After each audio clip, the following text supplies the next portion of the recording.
podcast Canal Senior.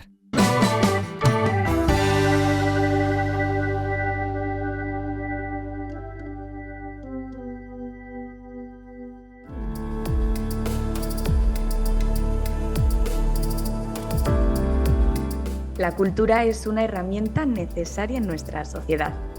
Gracias a ella, y esto quizás es más una opinión personal, hemos podido desarrollar todo tipo de sentimientos hacia la multitud de obras que se presentan ante nuestros ojos.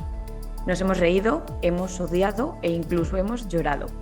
Si hablamos solo de la ficción audiovisual, seguro que más de uno y de una se ha enamorado de un personaje y también hemos podido aprender con ellos. Al fin y al cabo, la cultura es un arma educativa, pero hay que saber usarla.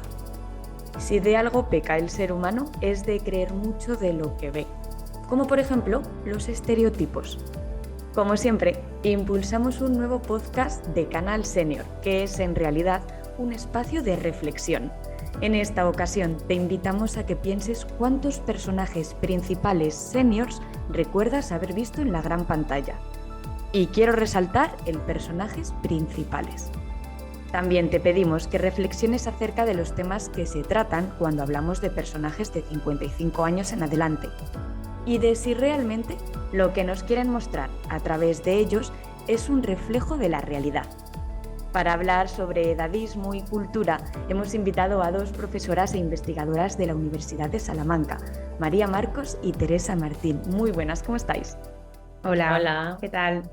Muchísimas gracias por regalarnos este tiempo, tanto a nosotros, Canal Senior, como por supuesto a todos nuestros usuarios que disfrutan de estos contenidos que generamos y que, como comentaba anteriormente, son espacios de reflexión y también de aprendizaje.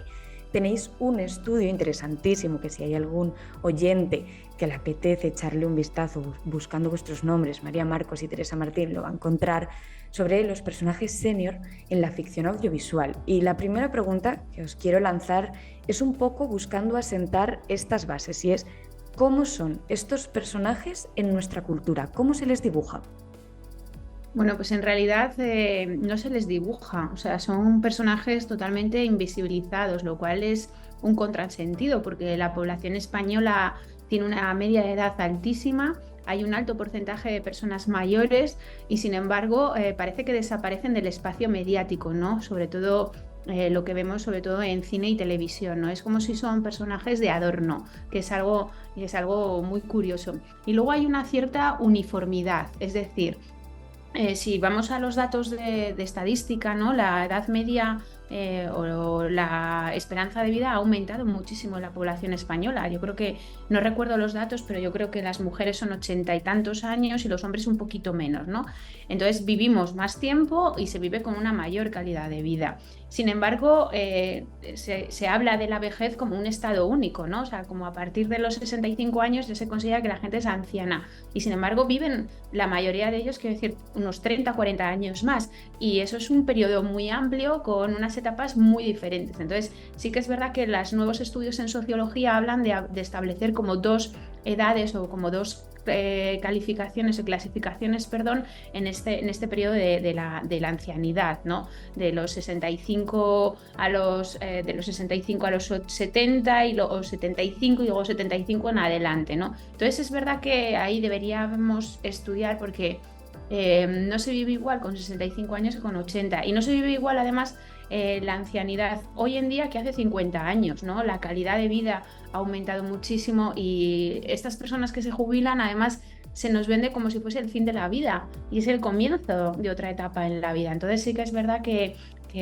hay que ver, ¿no? Que hay que estudiar o que hay que establecer como diferentes etapas dentro de la vejez o la ancianidad. Después, ¿cómo aparecen representados? Pues es que no aparecen, es que apenas hay, ¿no? Los estudios que nosotros hemos hecho de análisis de contenido y de estudiar la representación en los medios de comunicación, especialmente en cine y televisión, nos hablan de unas cifras muy bajas de personajes ancianos. Y luego lo que comentabas antes, ¿no?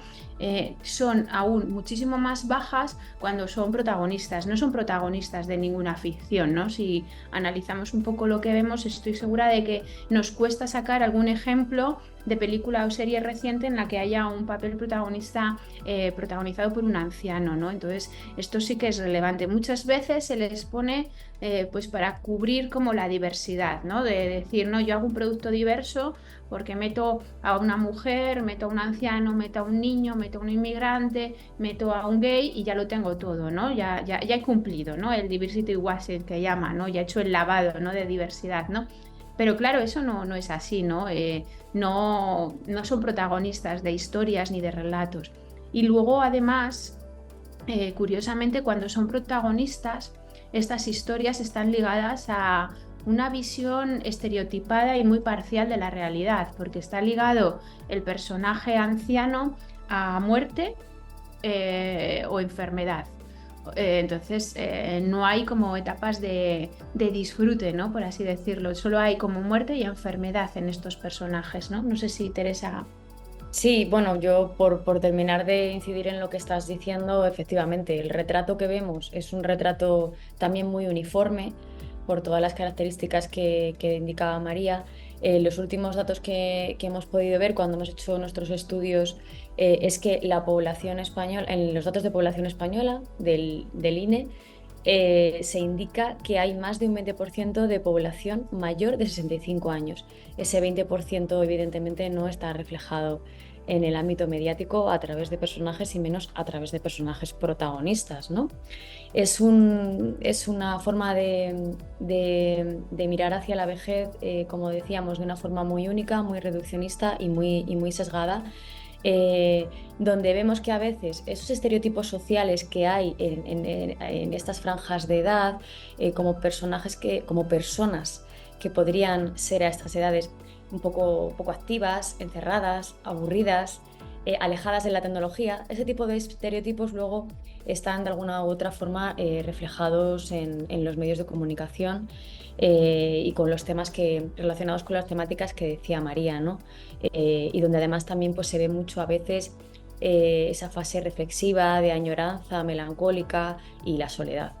Y luego son personajes, o el retrato de los personajes es muy uniforme, es decir, la mayoría de los personajes mayores que aparecen en pantalla son hombres, lo cual es curioso porque hay un mayor porcentaje de mujeres en la población española que de hombres, pero bueno, ahí la mujer vuelve a estar doblemente invisibilizada, pero luego no nos encontramos nada que se salga de la norma, es decir, son todos retratos heteronormativos.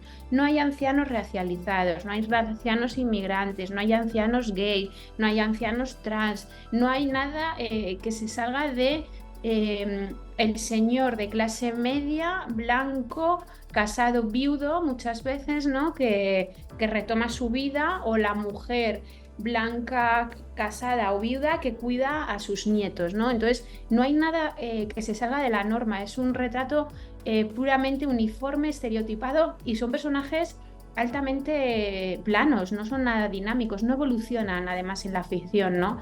Y cuando protagonizan esta ficción, como por ejemplo una película que has estrenado recientemente, Abuelos, pues son personajes realmente... pues señores que están en 60 años, que no tienen nada que hacer y cuidan a sus nietos y les llevan al parque y sus conversaciones giran en torno a las chicas tías buenas que ven en el parque.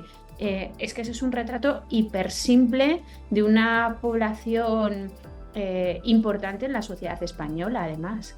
¿Hay alguna justificación a esta falta de visibilidad, tanto directamente de las personas senior, ya ni hablar de toda esta falta de temas como la sexualidad y otros tantos que acabéis de mencionar? No sé, se me ocurre si puede haber una justificación a nivel, por ejemplo, económico, que piensen que no les puede salir rentable crear una pieza audiovisual donde los personajes principales sean estos que nosotras estamos comentando, o si es un problema también de base en la sociedad, que es que no estamos acostumbrados a ver estos personajes y por eso no se demandan.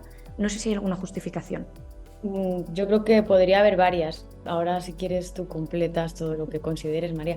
Es curioso, es verdad lo que apuntas, porque es muy curioso que esta población, la población mayor de 65 años, es una población que es gran consumidora de los medios de comunicación, de todos. También los últimos datos de las plataformas de streaming indican que están dentro de las franjas que más consumen contenidos.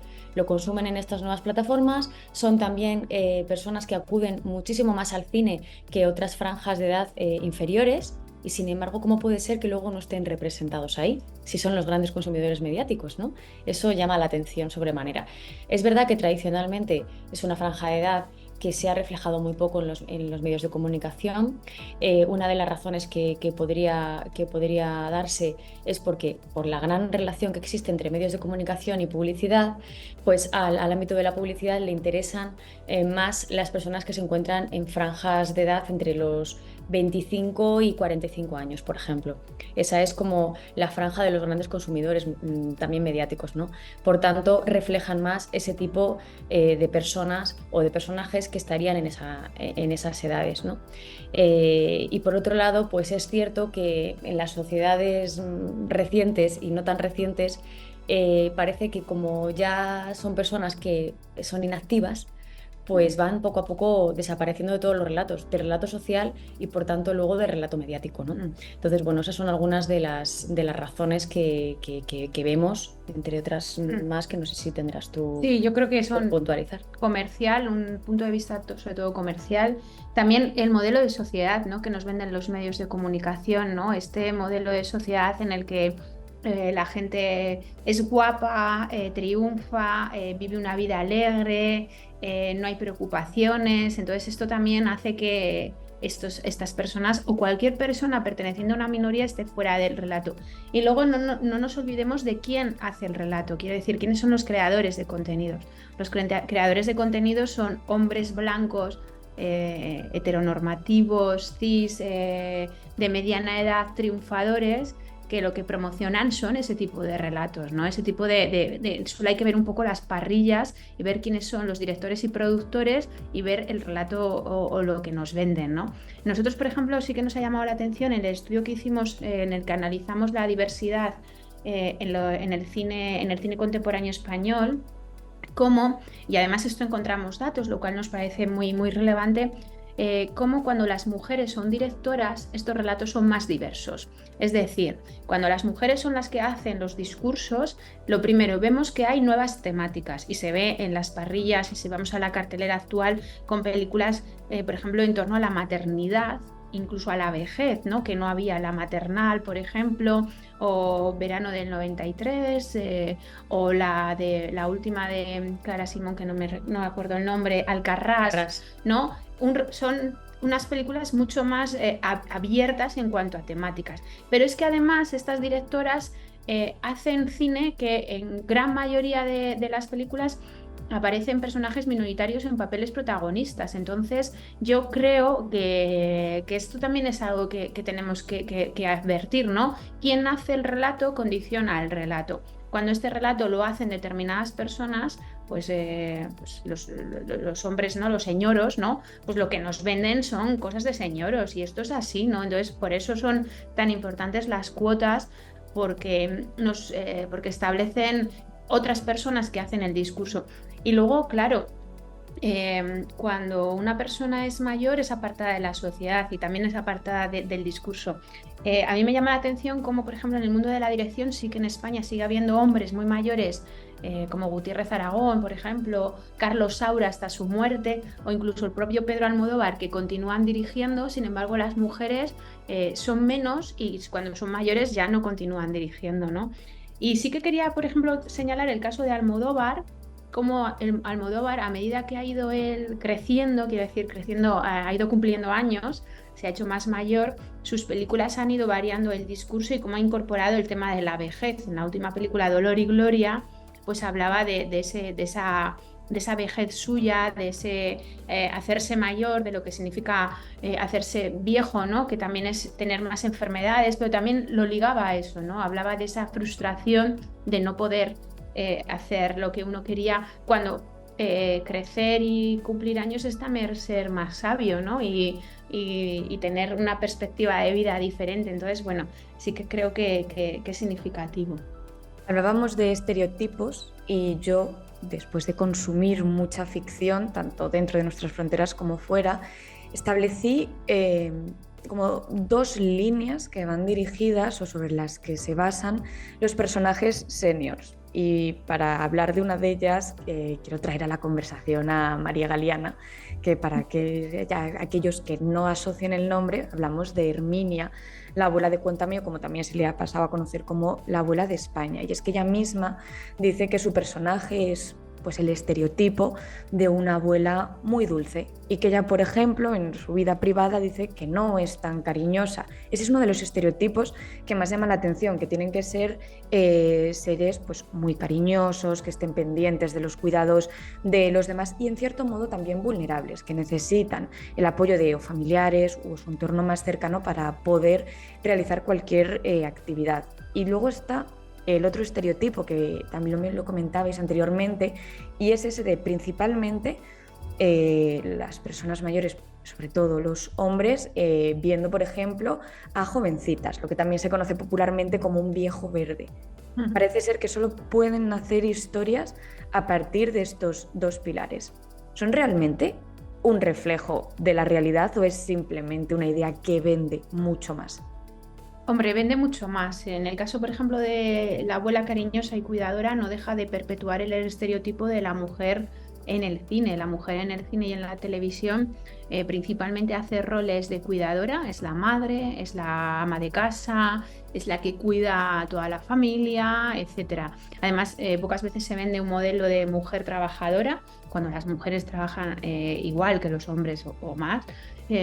Y además muchas veces se vende ese modelo de cuando la mujer triunfa o tiene un alto cargo es porque es perversa, manipuladora siempre, y ha utilizado su sexualidad para medrar, ¿no? Entonces es un retrato súper perverso. Entonces es verdad que la abuela cuidadora no deja de perpetuar eso, ¿no? De que las mujeres siempre tenemos que estar cuidando, ¿no? Y cuando no cuidas eres mala. Entonces eso no puede ser, ¿no? O sea, es lo que decía un poco María Galeana, dice, ¿por qué tengo que ser cariñosa? O sea, ¿por qué tengo que ser...? Pues es que hay madres o abuelas o abuelos o gente que no es cariñosa y no pasa nada, pero como si es una mujer que ha tenido hijos y ha tenido nietos, tiene que ser cuidadora, ¿no? Tiene que ser cariñosa y tiene que ser cuidadora. Entonces sí que se nos vende un poco eso. Y luego es curioso, eso que hablábamos antes al inicio, es verdad que están estos dos estereotipos, pero además son dos estereotipos de edades ya de 80. Pero hay una parte de retrato que no se hace de esa generación que tiene entre 65 y 75 años, yo qué sé, que empiezan una nueva vida. Pues ese comienzo de nueva vida, te jubilas y ¿qué haces con tu vida? O muchos de ellos que se separan a esas edades, ¿no? Y inician una nueva vida y se dan cuenta de que todo lo anterior pues han estado viviendo en, no sé, o que deciden volver a estudiar, ¿no? O sea, todas esas historias no están para nada cubiertas mediáticamente. No sé si Teresa... Sí, yo estoy de acuerdo con todo lo que estabas diciendo y estaba pensando en que, por ejemplo, cuando se intentan hacer retratos un poco diferenciados, veíamos, que lo hemos comentado también en alguno de nuestros estudios, cómo se representan historias un poco que se intentan eso, diferenciar con retratos como el de la abuela, que es una historia de terror donde esa abuela es muy perversa. O sea, que volvemos a esa idea de perversión, cuando no es dulce, entonces es perversa. Y esos son los retratos que nos vamos encontrando y que no tienen nada que ver con esas fórmulas diferenciadas y diversas de vivir, ya no la vejez, porque a los 65 años es que hablar de vejez, ¿no? Todavía es como demasiado temprano. Que me queda poco. No, claro. Entonces, esa parte activa, yo por ejemplo que soy docente en la Universidad de la Experiencia, yo no me encuentro en la Universidad de la Experiencia con personas que quieran estar encerradas en sus casas, olvidarse de vivir y esperar a la muerte. Eso no es lo que está reflejado en la sociedad, esa no es la sociedad de hoy. Entonces, esos retratos reales tienen que empezar a representarse y estar en la pantalla más allá de estas... pues de estos personajes que van surgiendo como el ejemplo que acabo de dar, ¿no? Donde nos vamos a un extremo completamente también opuesto. Y luego también, perdona, sí. La ancianidad ligada con la ruralidad. O sea, hay muchos ancianos en el medio rural, como si solo viviesen allí y no en una gran ciudad. No hay retratos de ancianos que viven en Madrid y que se van a Malasaña de Cañas. Sí, el retrato es más cercano al de Herminia, Eso es. procedente del ámbito rural, que se puede escandalizar con cualquier cosa y vinculado a la familia tradicional, lo que decía María, ¿no? Pero yo aquí sí que querría destacar que aquí hay ahora también, si nos alejamos un poco de los medios tradicionales y nos vamos a los nuevos medios, hay nuevas posibilidades también. Y en estos nuevos medios, en las redes sociales, nos vamos encontrando retratos muy interesantes. Porque por un lado, otra vez vemos ese reflejo estereotípico y reduccionista de la ancianidad o de las personas mayores de 65 años. Pero por otro, están surgiendo figuras como la de los gran influencers, ¿no? Que tiene una doble vertiente. Por un lado están esos influencers utilizados por sus nietos para obtener seguidores, donde se hace un retrato también estereotípico y utilizan ese estereotipo como el de Herminia para hacer humor y para atraer seguidores, pero por otro hay cada vez una corriente más fuerte de gran influencer que son independientes y que tienen cuentas pues desde gastronomía, moda u otro tipo de aficiones que empiezan a despuntar y que se salen de ese perfil de esta persona mayor de 65 años alejada de las nuevas tecnologías o a la que no le interesa hacer absolutamente nada y está aburrida en su casa, ¿no? Entonces yo creo que eso sí que también es importante tenerlo en cuenta, que lo iremos también incorporando en nuevos estudios, porque son corrientes también muy interesantes y donde por un lado sí vemos la perpetuación del retrato estereotípico, pero por otro lado empiezan a surgir otro tipo de figuras que sí que pueden ser interesantes para transformar, para hacer o para visibilizar realidades que están más que se acercan más a lo que realmente ocurre en nuestra sociedad, no a esta edad. Llegadas a este punto, ¿cómo se podría revertir la situación? Es tan difícil, porque para mí, por ejemplo, la cultura, y lo comentaba anteriormente, es un arma para aprender, es un arma educativa que hay que saber usarla bien para poder consumir, por ejemplo, contenido que realmente nos sirva. Y en este caso, por ejemplo, lo único que hacemos con personajes senior es seguir extendiendo estos estereotipos. ¿Para qué sirve la cultura en este caso? ¿Está funcionando bien? ¿Se puede revertir la situación en algún punto? Al final, que estemos hablando de ello hace que estemos cuestionándonos el modelo de sociedad, ¿no? Y el modelo de representación. Y yo creo que esto habla de una nueva sensibilidad que hay en la población por las minorías, ¿no? Por reivindicar estas minorías. Entonces yo creo que ahí está la clave en la sensibilización. Es verdad que nosotros, por ejemplo, nos hemos dado cuenta, porque nosotros hacemos estudios longitudinales, que cada vez más la representación de las minorías no hay tanta diferencia con la población a nivel de cantidad. Ahora tenemos que reclamar la calidad, es decir, no solo que aparezcan, sino cómo deben aparecer. Y yo sí que creo que a largo plazo, y espero y confío, ¿no?, que esto vaya revertiendo y vaya hablando de una sociedad mucho más justa, más equilibrada, más sensible y demás.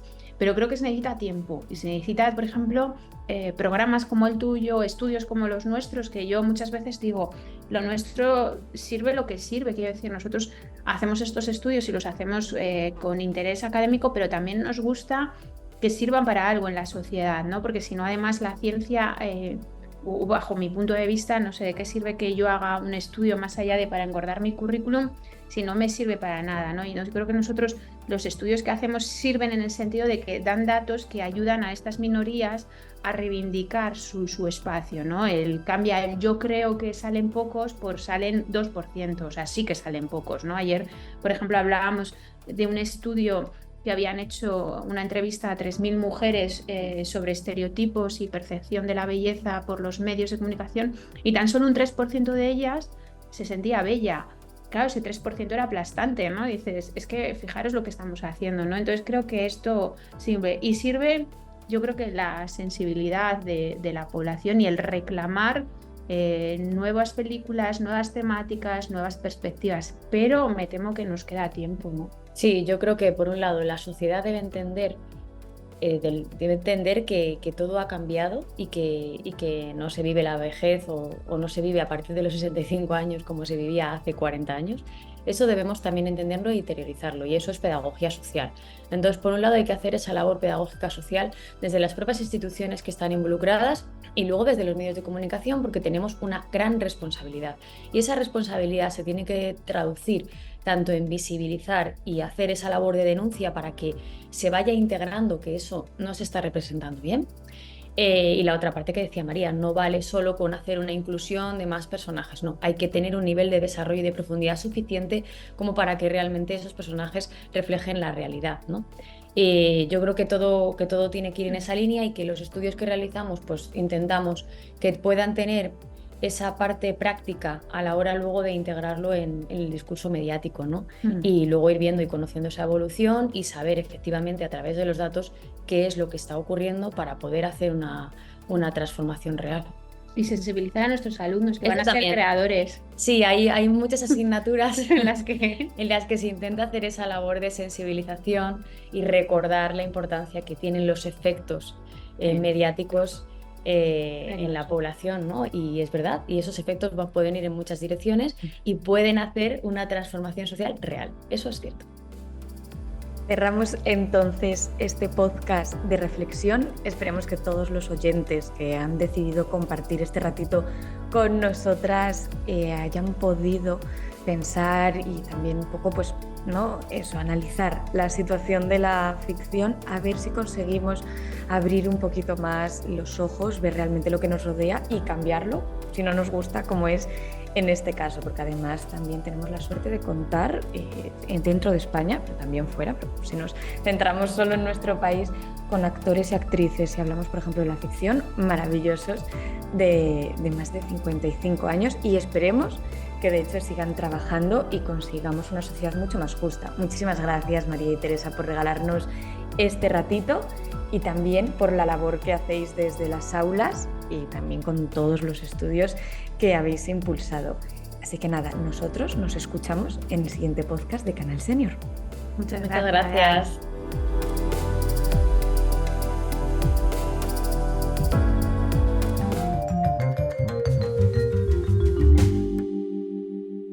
Podcast Canal Senior. Y recuerda, si no lo sabes, apréndelo.